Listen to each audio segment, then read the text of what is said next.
नमस्कार, ग्लोबल न्यूजमा स्वागत छ। म सुदर्शन आचार्य। नमस्कार, म वसुधा केसी। सुरुमा हेडलाइन्स।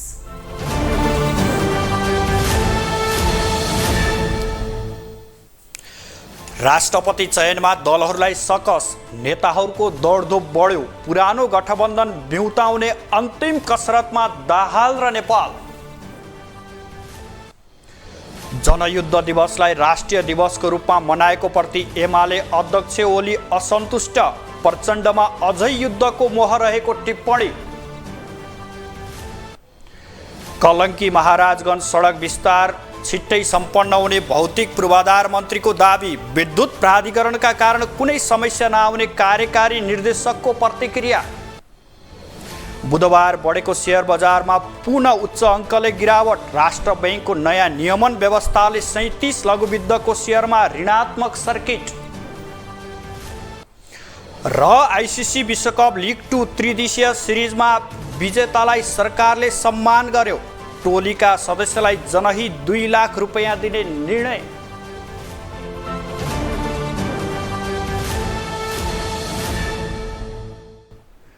ग्लोबल न्यूज अब विस्तारमा।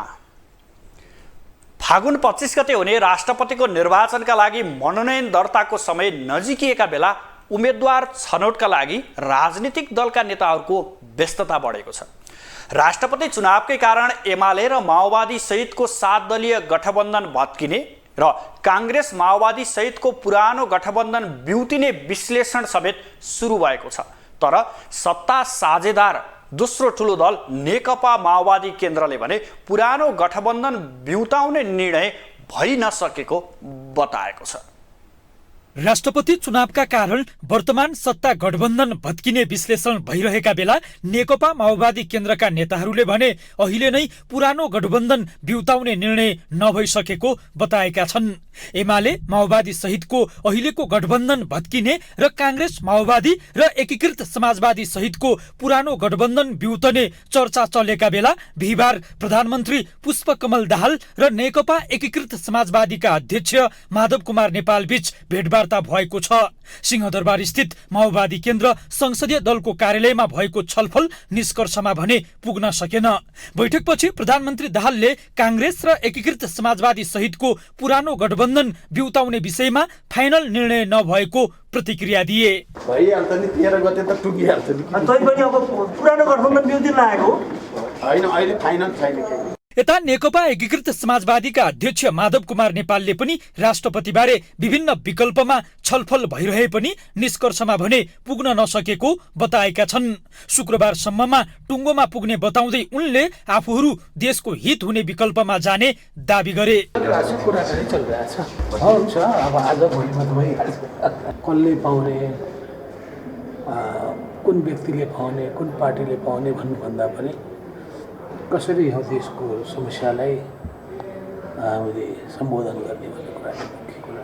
यता माओवादी केन्द्रका अन्य नेताहरूले पनि काङ्ग्रेस माओवादी र एकीकृत समाजवादी सहितको पुरानो गठबन्धन बिउताउने सम्बन्धमा कुनै निर्णय नभएको बताएका छन्।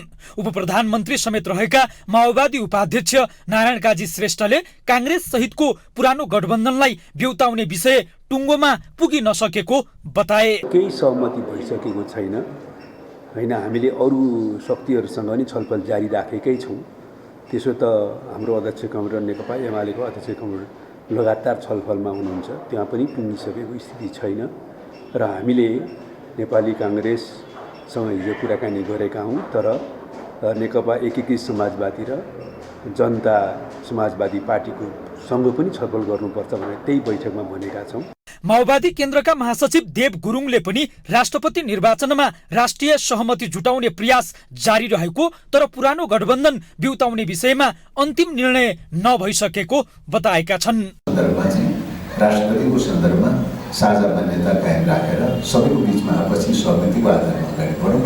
संविधानको संरक्षक पनि हुनु पर्यो, मुलुकमा परिवर्तन भएको डेमोक्रेसीको चाहिँ गणतन्त्रको रक्षक पनि हुनु पर्यो र एवं प्रकारले राष्ट्रिय स्वाधीनताको रक्षक पनि हुनु पर्यो र राष्ट्रिय स्वाधीनताको रक्षाको लागि सबै दलले मान्ने प्रकारको चाहिँ सबै दलले समर्थन गर्ने खालको चाहिँ पात्र पनि हुनु पर्यो।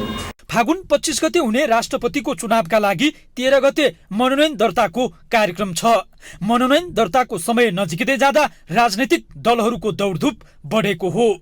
ग्लोबल टेलिभिजनका लागि क्यामेरामा वेद श्रेष्ठका साथमा कैलाश कठायत, काठमाडौँ।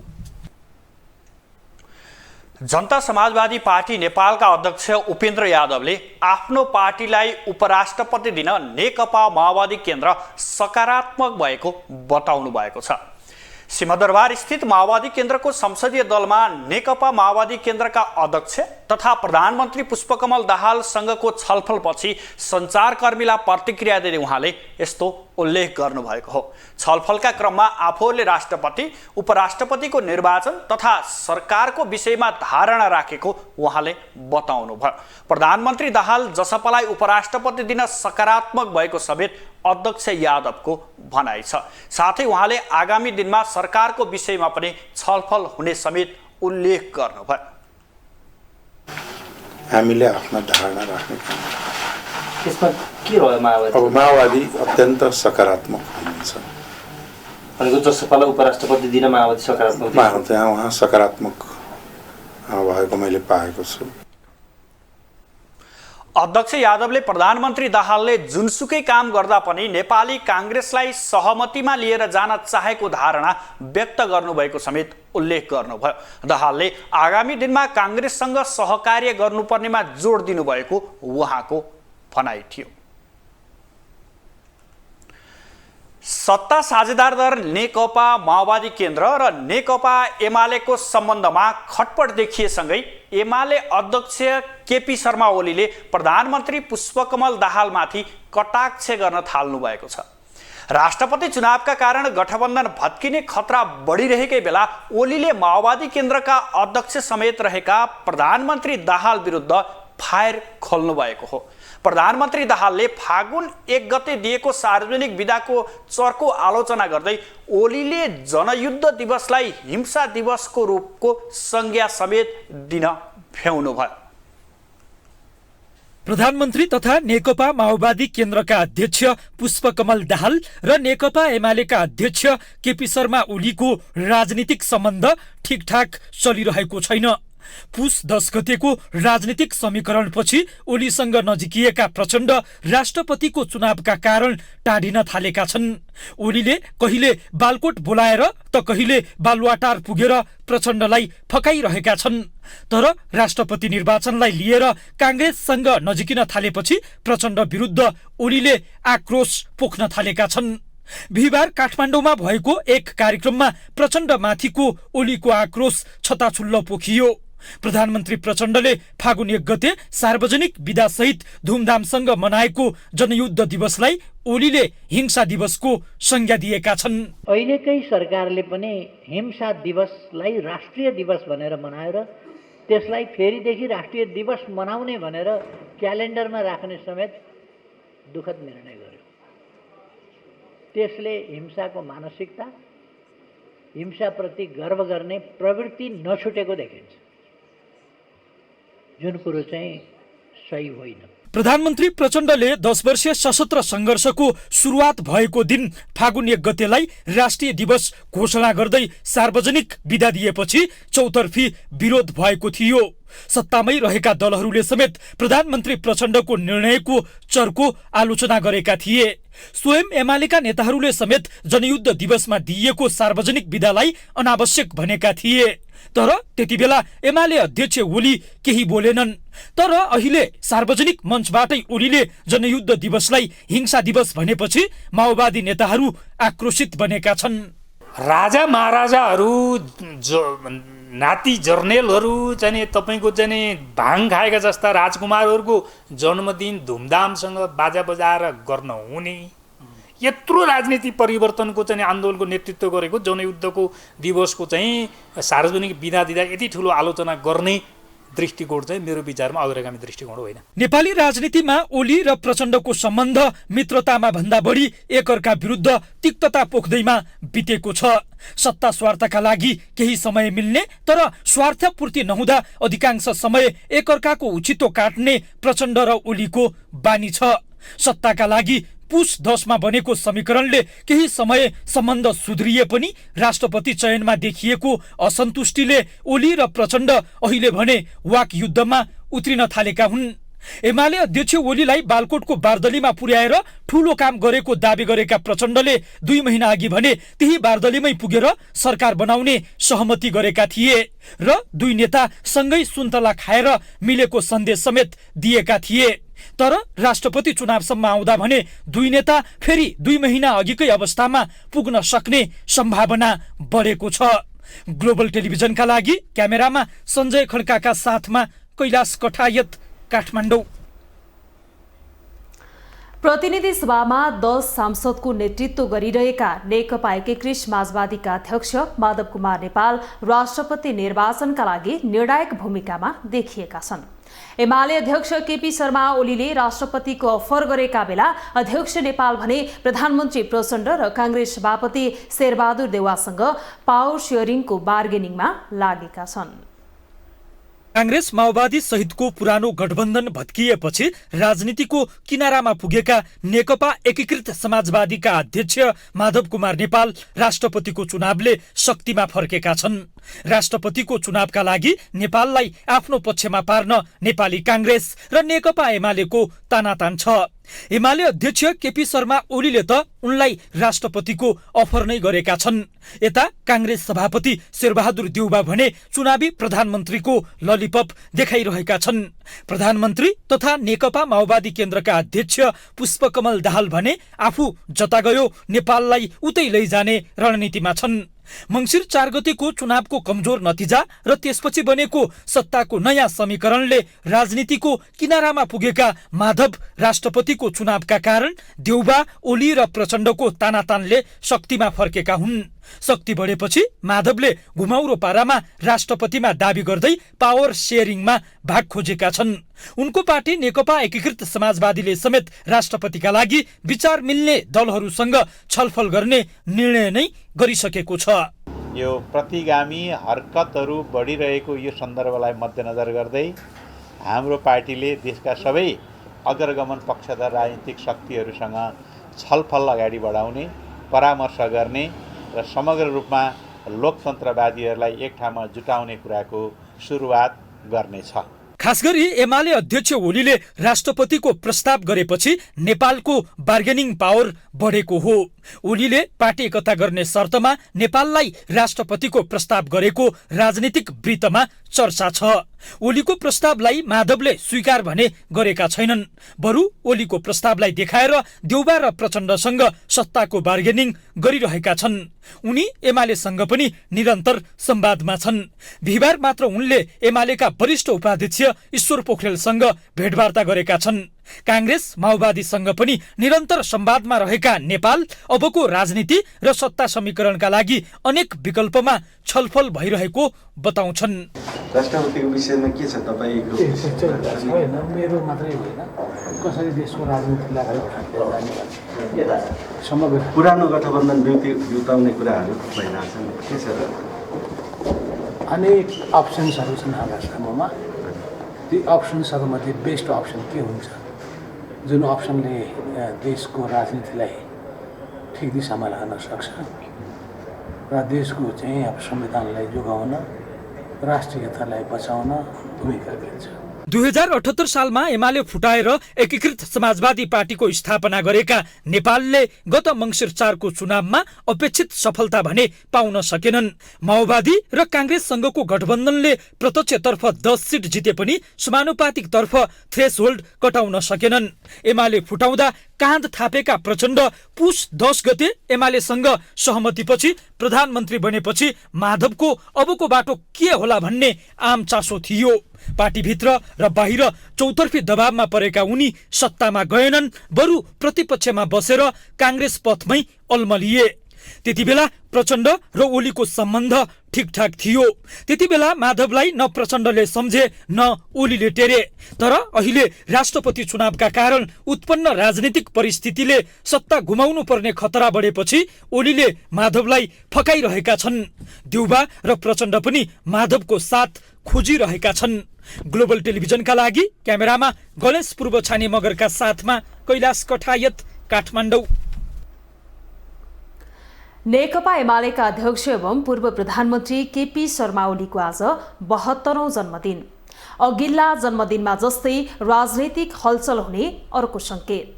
70औं जन्मदिन मनाइरहँदा सर्वोच्च अदालतले संसद विघटन पुनर्स्थापना गरेसँगै निरीह बनेका ओलीलाई 72औं जन्मदिनमा भने वर्तमान सत्ता समीकरणको फेरबदलको उपहार दिने अन्तिम तयारीमा दलहरू देखिन्छन्।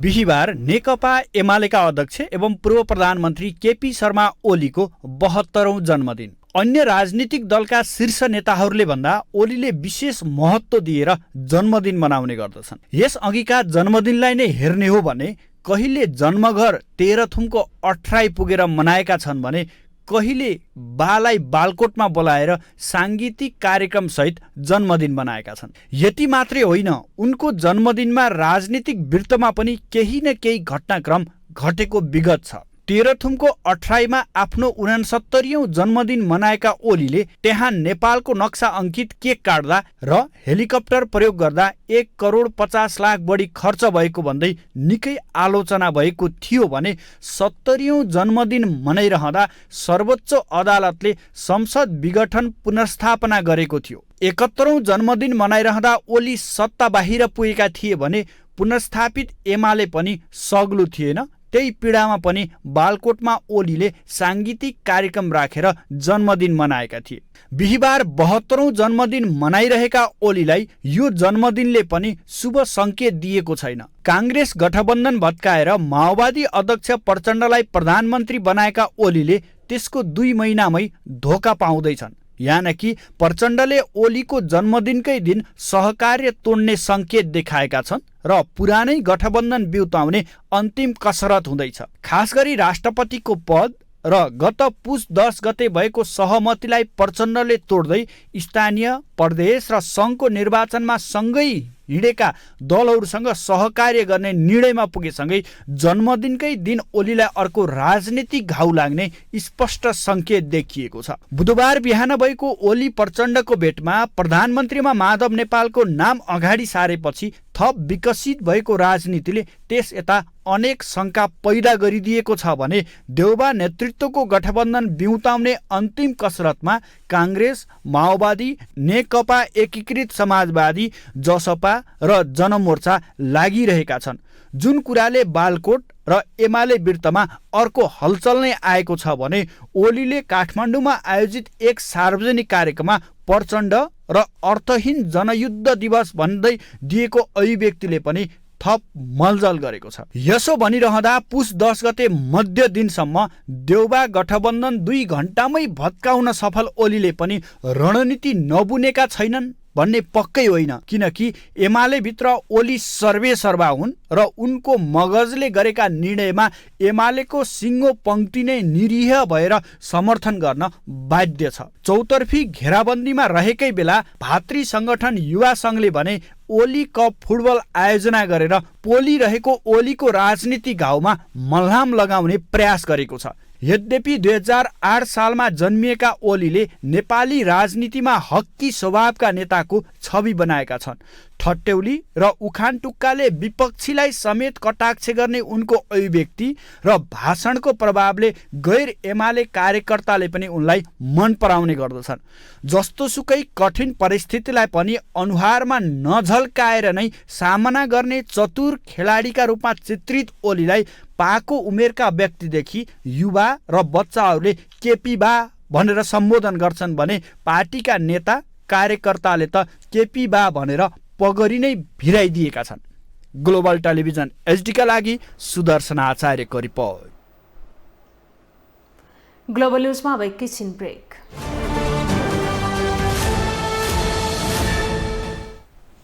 ब्रेकपछि स्वागत छ। अब बाँकी न्युज। दोस्रो चरणको चक्रपथ विस्तार अन्तर्गत कलङ्की वसुन्धरा सडक खण्डको उपप्रधान एवं भौतिक पूर्वाधार मन्त्री नारायण काजी श्रेष्ठ र नेपालका लागि चिनिया राजदूतले संयुक्त रूपमा अनुगमन गरेका छन्।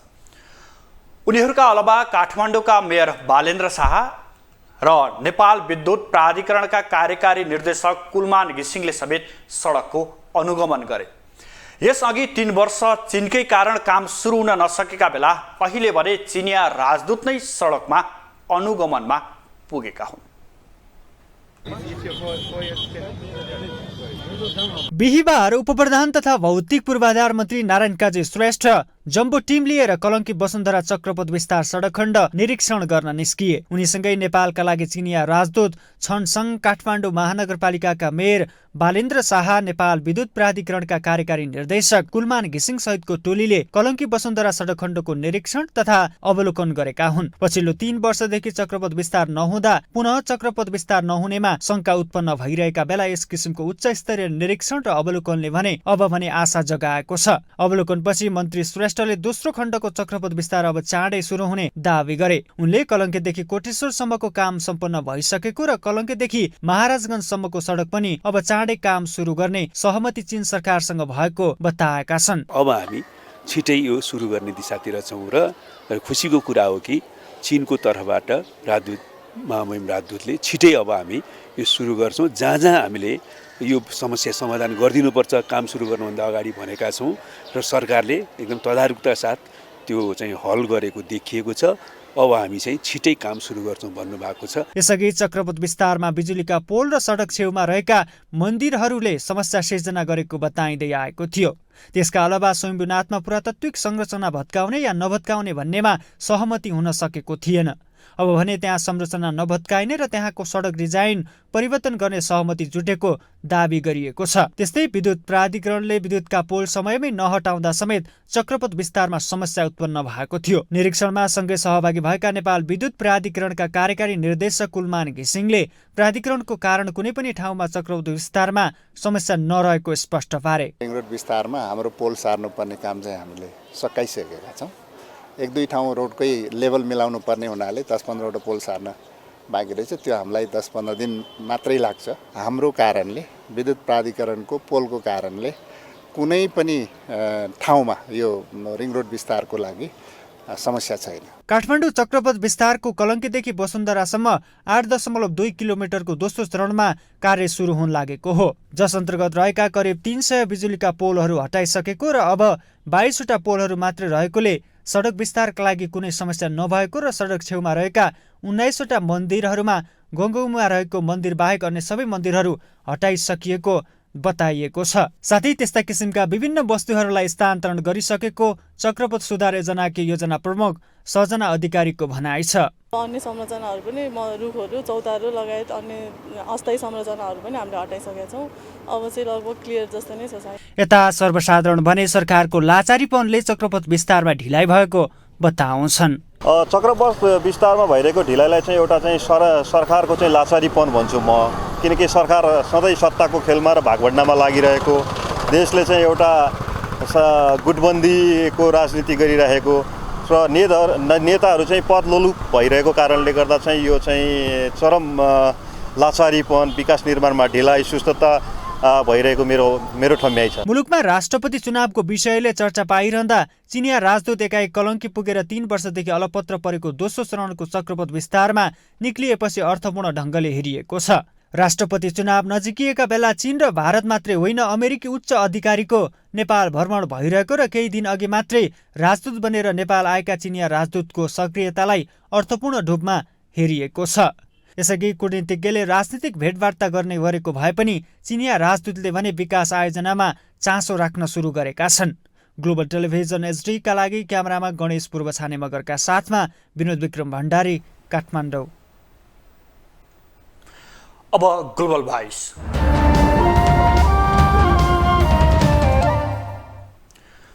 उपत्यकाको ललितपुर र काठमाडौँको भित्री बस्तीलाई जोड्ने काठमाडौँ चक्रपथ सडक विस्तार गरी फराकिलो बनाउने काम विक्रमसम्म 2071 सालमा सुरु भएको थियो।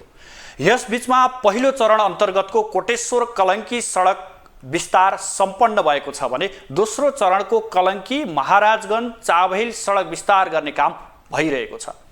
योजनाका अनुसार यस चरणमा 11.6 किलोमिटर सडकको विस्तार गर्नुपर्नेछ, तर अझै मुआब्जा तथा विद्युत प्रसारण लाइन व्यवस्थित गर्ने काम बाँकी नै छ।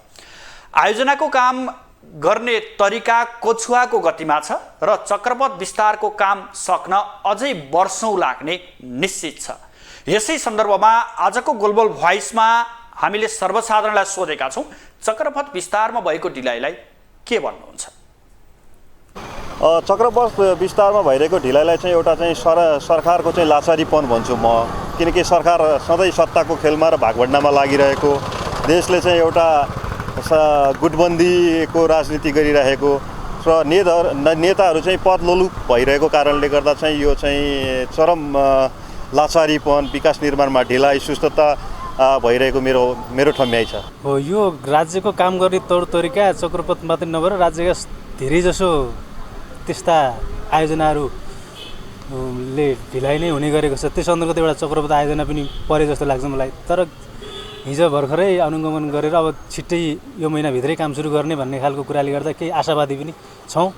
जस आशा गर्नुभन्दा हामीलाई अरूको विकल्प हामीमा केही छैन। अब राम्रो लिडरसिप नभएर यो चाहिँ चक्रपथ चाहिँ यो ढिलाइ भएको कारण चाहिँ यो कारण जस्तो लाग्छ। यसलाई चाहिँ सरकारले समस्या लिएर सल्झाउन पर्ने हो होइन, त्यो ध्यान आकर्षण होस् सरकारको भन्ने चाहन्छौँ। त्यो भोलिको दिनमा चक्रपथको विस्तारमा भएको नभएको सम्पत्तिलाई उजाड पछाड गरेर देशमा चाहिँ जनतालाई दुःख दिने काम मात्र चाहिँ हुँदैन। मेन कुरा उहाँ सबैलाई भनिदिन्छु म, देशको जुन अग्रजहरूलाई अग्रज भएपछि अग्रजको कर्तव्य के हो त्यो चाहिँ गर्नु पर्यो होइन र। दिन प्रतिदिन हामी माइनसमा छौँ। भूकम्प भन्यो, कोरोना भन्यो, हामीसँग पैसा छैन, जनता झन् पिल्चेर गइरहेछ। तर यसलाई पनि ध्यान दिनु पर्यो हजुरहरू सबलाई, मैले यही भन्न चाहन्छु। राष्ट्रिय जनगणना 2078 को तथ्याङ्क प्रतिवेदन बुझाउने अन्तिम चरणमा पुगेको राष्ट्रिय तथ्याङ्क कार्यालयले जनाएको छ। अबको 2 सातामा तथ्याङ्क प्रतिवेदन सार्वजनिक गर्ने समेत राष्ट्रिय तथ्याङ्क कार्यालयले बताएको छ। जनगणना सम्पन्न भएको झण्डै 1.5 वर्षपछि कार्यालयले तथ्याङ्क सार्वजनिक गर्न लागेको हो। गत वर्षको कार्तिकमा राष्ट्रिय जनगणना सम्पन्न गरेको राष्ट्रिय तथ्याङ्क कार्यालयले अहिलेसम्म पनि अन्तिम प्रतिवेदन सार्वजनिक गर्न सकेको छैन। गणना सम्पन्न भएको झण्डै 1.5 वर्षपछि कार्यालयले बल्ल अन्तिम तथ्याङ्क सार्वजनिक गर्ने तयारी सुरु गरेको हो। कार्यालयका अनुसार आगामी 2 साताभित्र अन्तिम प्रतिवेदन सार्वजनिक हुनेछ। कार्यालयले राष्ट्रिय स्तरको प्रतिवेदन तयार गर्ने र त्यसलाई सार्वजनिक गर्ने, त्यसै गरी प्रदेश, स्थानीय तह र वडा स्तरसम्म सार्वजनिक गर्ने जति तथ्याङ्कहरू प्रकाशन गरिन्छ त्यसलाई अनलाइन प्रणालीमा समेत सार्वजनिक गरेको दिनै सबैलाई हेर्न मिल्ने व्यवस्था मिलाउने बताएको छ। केही मलाई हाम्रो जात जाति कायम हुनुपर्छ भन्ने कुराहरू छन्, कसैले मेरो भाषाहरू पनि कायम हुनुपर्छ भन्ने कुराहरू, नयाँ नयाँ भाषा र जातहरू पनि आएका छन्। तिनीहरूलाई पनि समेटेर सार्वजनिक गर्ने कुराहरू चाहिँ तयारी गर्दैछौँ। मुख्य रूपमा यिनै कारणले केही समय हामीलाई लाग्छ र अब हामी लगभग अन्तिम चरणमै छौँ। तत्काल हामीले सबै किसिमको सबै तहको तथ्याङ्क सार्वजनिक गर्ने चरणमा भएकोले त्यो सम्पन्न गर्नेछौँ र त्यसले गर्दा हाम्रो डिजिटल रूपमा पनि हामीले आम नागरिक समुदायले, सरकारवालाले सजिलै पढ्न सक्ने किसिमले तथ्याङ्क सार्वजनिक गर्छौँ। यसपालिको तथ्याङ्कमा नयाँ जात जाति कायम हुनुपर्ने, भाषाहरू कायम गर्ने र जात जाति र भाषा पनि सार्वजनिक गर्ने तयारी गरेको कार्यालयले जनाएको छ। सबै किसिमको र सबै तहको तथ्याङ्क सार्वजनिक गर्नुपर्ने भएकाले समेत समय लागेको कार्यालयको दाबी छ।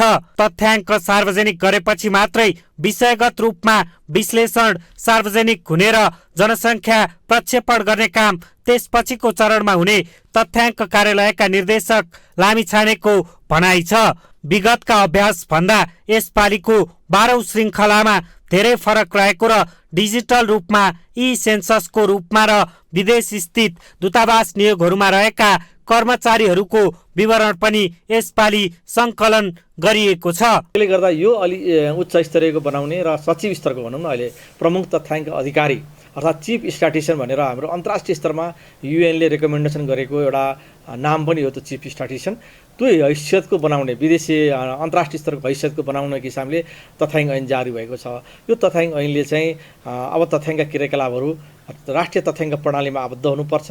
हरेक निकायले गर्ने उत्पादन गर्ने तथ्याङ्कहरू राष्ट्रिय तथ्याङ्क कार्यालयले त्यसलाई हेर्नुपर्छ र विभिन्न मापदण्ड वर्गीकरण परिभाषा अवधारणा अनुसार चाहिँ तथ्याङ्कहरू प्रकाशन भए नभएको कुराको पनि अनुगमन नियमन गर्ने काम चाहिँ राष्ट्रिय तथ्याङ्क कार्यालयले गर्नुपर्छ भन्ने हिसाबले यो तथ्याङ्क ऐन जारी भएको छ। विगतमा स्याम्पल बेसका आधारमा प्रश्न सोधिएको तर यसपटक भने सबै घरमा सबै प्रश्नहरू सोधिएको थियो। स्थानीय सरकारलाई तल्लो तहसम्मको तथ्याङ्क दिने गरी कार्यालयले तयारी गरिरहेको छ।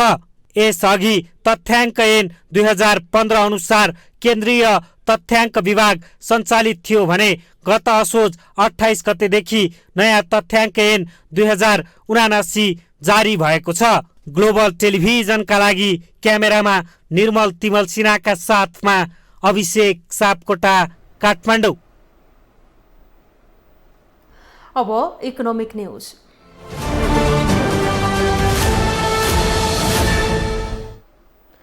लामो समयपछि बुधबार बढेको शेयर बजार आज भने पुनः उच्च अङ्कले घटेको छ।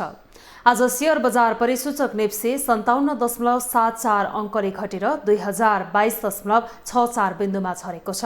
आज सबै समूहको शेयर घटेर बजार राताम्य हुँदा लघुवृत्त समूहको शेयर 412 अङ्कले घटेको छ। बुधबार राष्ट्र बैंकले लघुवित्तको नियमनमा थप कडाई गर्ने व्यवस्था गरेसँगै आज त्यसको असर लघुवित्तको शेयरमा देखिएको छ। हिजो पनि लघुवित्तको शेयर उच्च अङ्कले घटेको थियो। आज 37 वटा लघुवित्त वित्तीय संस्थाको शेयर 10% घटेर नकारात्मक सर्किट लागेको छ भने 8 वटा लघुवित्त कम्पनीको शेयर 9% भन्दा धेरैले घटेको छ। शेयर बजार घटे पनि कारोबार रकम भने आज केही बढेको छ। आज 260 वटा कम्पनीका 63,26,000 किता शेयर 2 अर्ब 52 करोड रुपैयाँमा कारोबार भएको छ। आज सबैभन्दा धेरै छिमेकी लघुवित्त वित्तीय संस्थाको 8 करोड 70 लाख रुपैयाँको शेयर किनबेच भएको छ। समग्रमा बजार घटे पनि आज नेपाल हाइड्रो डेभलपर्स कम्पनी र सामलिङ पावर कम्पनीको शेयर 4% भन्दा धेरैले बढेको छ। अब इन्टरनेशनल न्यूज।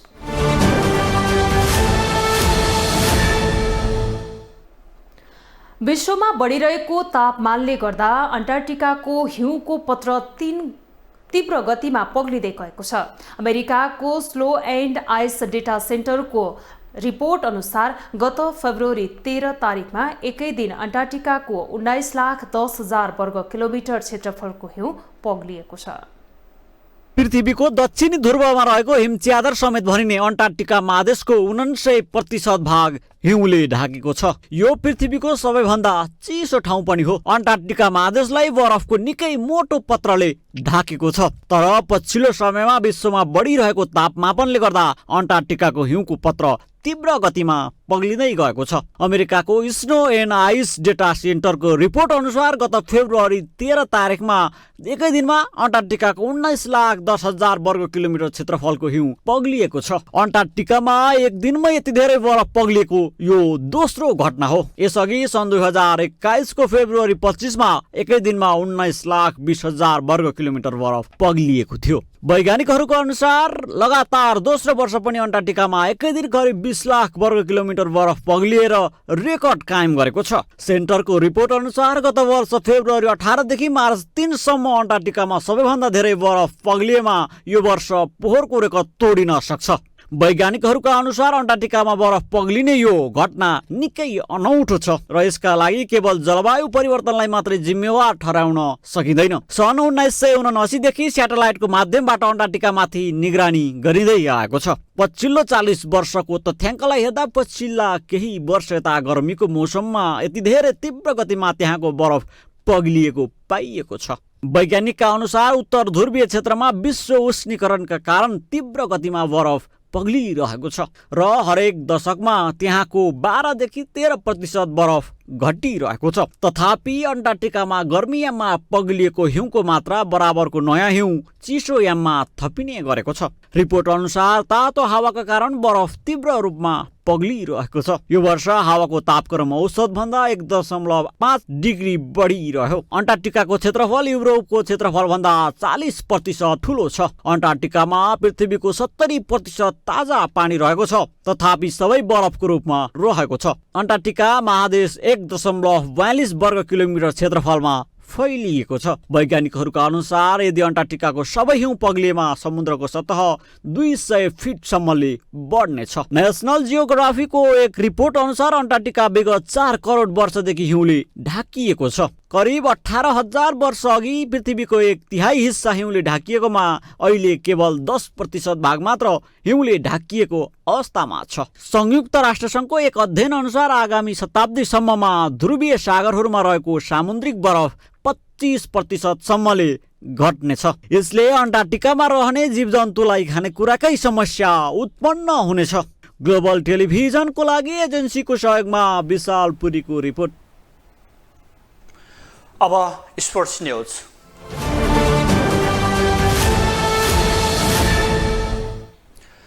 सरकारले आइसिसी विश्वकप क्रिकेट लिग 2 अन्तर्गत त्रिकोणात्मक सिरिज विजेता नेपाली क्रिकेट टोलीका सदस्यहरूलाई जनही 2 लाख रुपियाँ सहित सम्मान गर्ने भएको छ।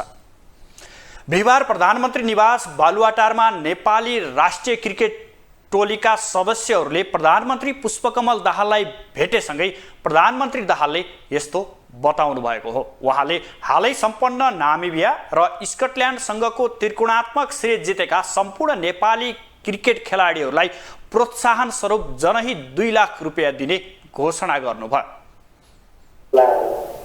तपाईहरुलाई सम्मान गर्न पाउँदा खुसी लागेको छ। तपाईहरुलाई थाहा छँदैछ मैले सुरुदेखि नै क्रिकेटमा आइपर्ने समस्या समाधान गर्नको निम्ति मेरो ठाउँबाट म प्रधानमन्त्री हुँदा या प्रधानमन्त्री नहुँदा पनि तपाईहरुलाई आइपरेका समस्या समाधानमा मैले सक्दो इनिसिएटिभ लिँदै आएको छु। यो पक्कै तपाईहरुलाई थाहै छ। पछिल्लो चरणमा कहिलेकाहीँ विभिन्न खालका कम्प्लेक्सिटीहरू देखा पर्दा पनि मैले त्यसलाई सहजीकरणको निम्ति भूमिका खेल्दै आएको छु। नेपाली राष्ट्रिय क्रिकेट टोली आइसिसी विश्वकप क्रिकेट लिग 2 अन्तर्गत अर्को हप्ता युएईमा हुने त्रिकोणात्मक सिरिजका लागि युएई प्रस्थान गर्दैछ। नेपाल क्रिकेट सङ्घ क्यानले युएई भ्रमणमा जाने टोलीका सदस्यहरूको नाम समेत सार्वजनिक गरेको छ। यद्यपि टिममा क्रिकेटर सन्दीप लामिछाने भने परेका छैनन्।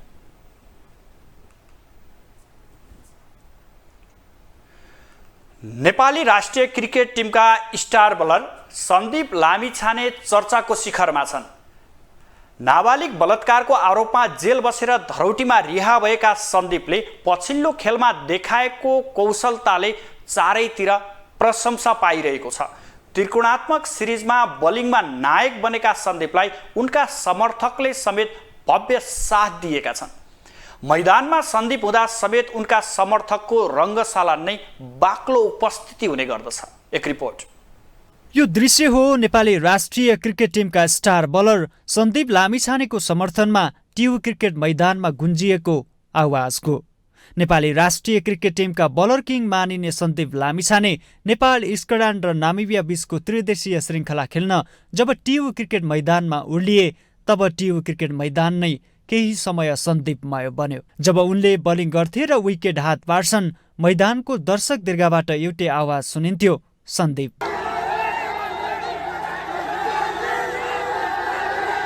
नाबालिग बलात्कारको आरोपमा विभिन्न आरोह र अवरोह खेपेर नामिबियासँगको खेलबाट उनी मैदान फर्किएका थिए। मैदानमा विकेट लिँदा उनी साथी खेलाडीको काँधमा भावुक समेत बनेका थिए। जब खेल सकिन्थ्यो त्यसपछि सन्दीपका समर्थकले उनीसँग अटोग्राफ लिन लुछाचुडी समेत गर्थे।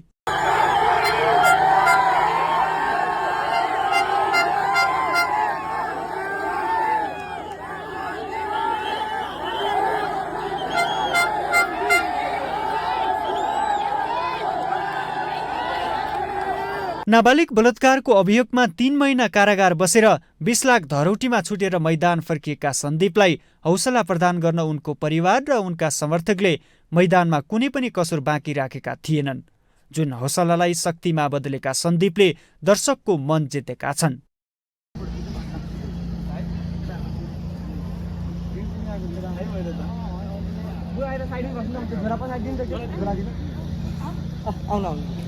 राष्ट्रिय टिममा सन्दीपको आगमन र उनको बलिङ कौशलले नेपालले टियु मैदानमा लगातार 4 खेल जितेर नयाँ इतिहास कायम गर्यो र श्रृङ्खला नै कब्जा गर्यो, जसमा उनी नायक साबित भए।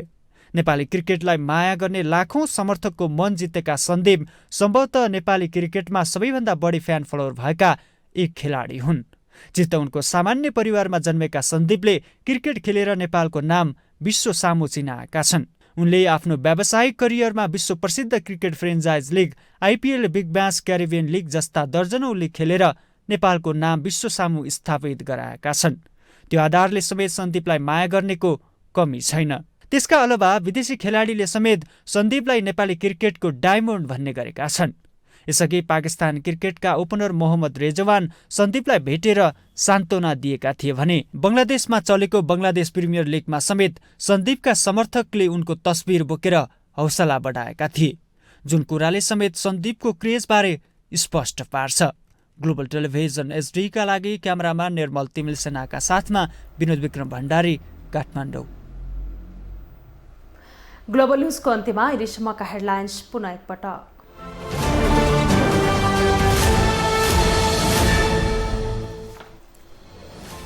राष्ट्रपतिको चयनमा दलहरूलाई सकस, नेताहरूको दौडधुप बढ्यो। पुरानो गठबन्धन बेउताउने अन्तिम कसरतमा दाहाल र नेपाल। जनयुद्ध दिवसलाई राष्ट्रिय दिवसको रूपमा मनाएको प्रति एमाले अध्यक्ष ओलीको असन्तुष्टि, प्रचण्डमा अझै युद्धको मोह रहेको टिप्पणी।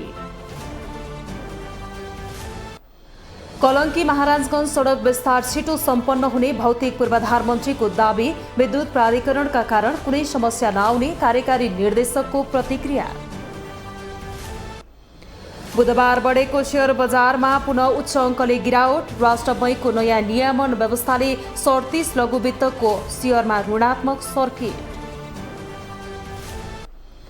र आइसिसी विश्वकप लिग 2 त्रिदेशीय सिरिजका विजेतालाई सरकारको सम्मान, टोलीका सदस्यलाई जनाही 2 लाख रुपैयाँ दिने निर्णय।